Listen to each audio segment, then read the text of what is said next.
அதாவதுங்க, சினிமால ஒரு விஷயம் இருக்கு. இந்த சீட் பண்ணி எடுக்கிறதுன்னு சொல்லுவாங்க. சீட் பண்ணினா ஏமாத்துறது. ஆனா அது அப்படி கிடையாது.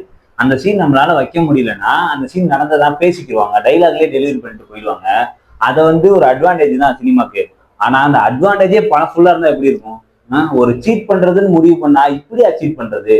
ஒரு அளவு வேணாமாங்க அதுக்கு? ஏங்க, சித்தார்த்த கல்யாணம் ஆயிருக்கு காட்டல. தங்கச்சி கல்யாணம் ஆயிருக்கு காட்டல. சித்தார்த்தோட ஒரு பொண்ணு அரேஞ்ச் மேரேஜ் பேசுவாங்க. சித்தார்த் வேணாம்னு சொல்லிட்டு இந்த பொண்ணை கூட்டு வர்றாரு. அந்த பொண்ணுகிட்ட எப்படி பேசுனாங்கன்னு காட்டல.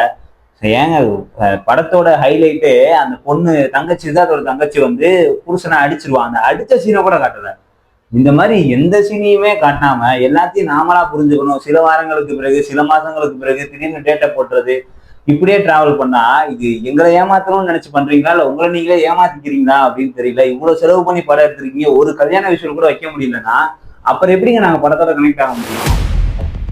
3BHK, அதாவது சித்தார்த் சரத்குமார்லாம் நடிச்சு வரப்போகுதுன்னு சொல்லி ட்ரெய்லர் ஆடியோ லான்ச்லாம் பார்த்தோம். ஒரு மாதிரி எக்ஸைட் ஆயிடுச்சு. என்ன ஆயிடுச்சுன்னா, போர் துறையில பார்த்த சரத்குமாரோட கெட்டப் இருந்தது. சரி, ஓகேடா, அந்த மாதிரி ஒரு படம் வரப்போகுது. ஆனா சித்தார்த் ஒரு ஃபேமிலி ஸ்டோரி ஆல்ரெடி சித்தா பண்ணியிருந்தாரு. ரொம்ப நல்லா இருந்துச்சு. நம்மளோட கனெக்ட் ஆகிற மாதிரி இருந்துச்சுன்னு சொல்லி ஒரு ஆர்வமா கிளம்பி போயிடுச்சு. ரொம்ப நாளைக்கு அப்புறம் ஒரு ஆர்வமா ஒரு படத்துக்கு போறோம். ஆனா அங்க போய் பார்த்தா உண்மையாவே ரொம்ப டிசப்பாயிண்ட் ஆயிடுச்சுங்க. என்ன அப்படின்னா, ஒரு ஸ்கிரீன் பிளே இருக்கு. ஒரு எக்ஸாம்பிளுக்கு ஒரு சின்ன சீன் சொல்றேன். சித்தார்த்தோட தங்கச்சிக்கு கல்யாணம் பண்ண போறாங்க. 25 லட்சம் ரூபாய் செலவு வரும். மாப்பிள்ளை வீட்டுல என்ன சொல்லிட்டாங்க அப்படின்னா, நீங்க தான் கல்யாண செலவு ஏற்றுக்கணும், மற்றபடி நீங்க பொண்ணுக்கு எது பண்ண வேணான்றாங்க. 25 லட்சம் ரூபாய் செலவு பண்ற அந்த சீனை ஒரே ஒரு மகடு அந்த வாழைத்தார் இழுத்து சாப்பிட்டு போயிருக்கு. இவ்வளவுதான், கல்யாணம் முடிஞ்சிருச்சு. சில வாரங்களுக்கு பிறகு, இந்த சில வாரங்களுக்கு பிறகுன்ற நோட்டீஸ் மட்டும் அவங்க அந்த படத்துல காட்டுற வேர்டு மட்டும் கிட்டத்தட்ட தோராயமா ஒரு 15 தடவை வருங்க.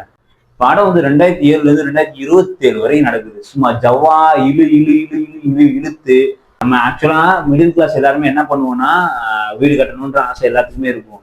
ஸோ நம்மளோட இது கனெக்ட் ஆக போகுது இந்த படம். நம்மளும் வீடு கட்டணும் ஆசைப்படுறோம், நினைச்சுதான் போறோம். ஆனா இது சம்மந்தம் இல்லாம கதையை எங்கெங்கயோ கொண்டு போய் ஸ்கூல் போர்ஷன் எல்லாம் சித்தார்த்துக்கு செட்டே ஆகல.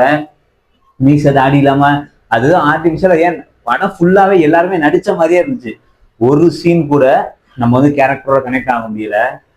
இன்னொன்னு எக்ஸாம்பிள் சொல்லணும்னா, ஒரு சீன்ல தங்கச்சி ஹஸ்பண்டோட சண்டை போட்டுட்டு கோச்சுட்டு இல்ல ஹஸ்பண்டோட மண்டையை உடைச்சிருவா.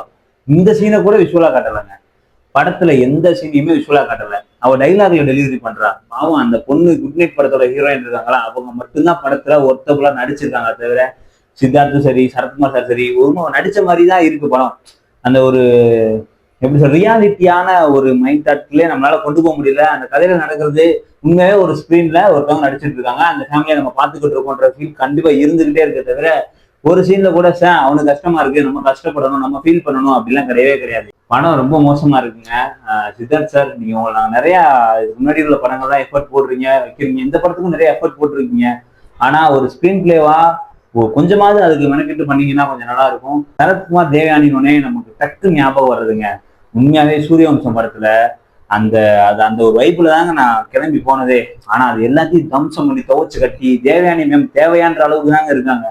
படம் ஃபுல்லா டிராவல் ஆனா கூட ஒரு டைலாக் கூட தெளிவா இல்லைங்க. ஒரு 4-5 இடத்துல பேசுறாங்கன்னு வச்சுக்கோங்களேன். மற்றபடி தேவயானி மேம் பேசின மாதிரியே எனக்கு தெரியல.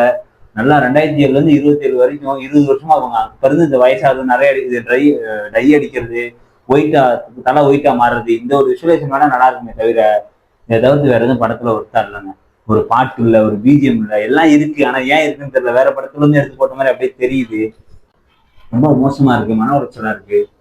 சரி, வேற யாராவது போயிருக்கீங்க, எனக்கு மட்டும்தான் இப்படி தோணுதா, இல்ல உங்க எல்லாத்துக்கும் இப்படி தோணுதா அப்படின்றத கமெண்ட்ல தட்டி விட்டு போங்க. சரி, ஓகே, வேற ஒரு நல்ல படத்துல மீண்டும் உங்களை சந்திக்கிறேன். அதுவரை உங்களிடம் விடைபெறுவது உங்கள் வினோ. தேங்க்யூ.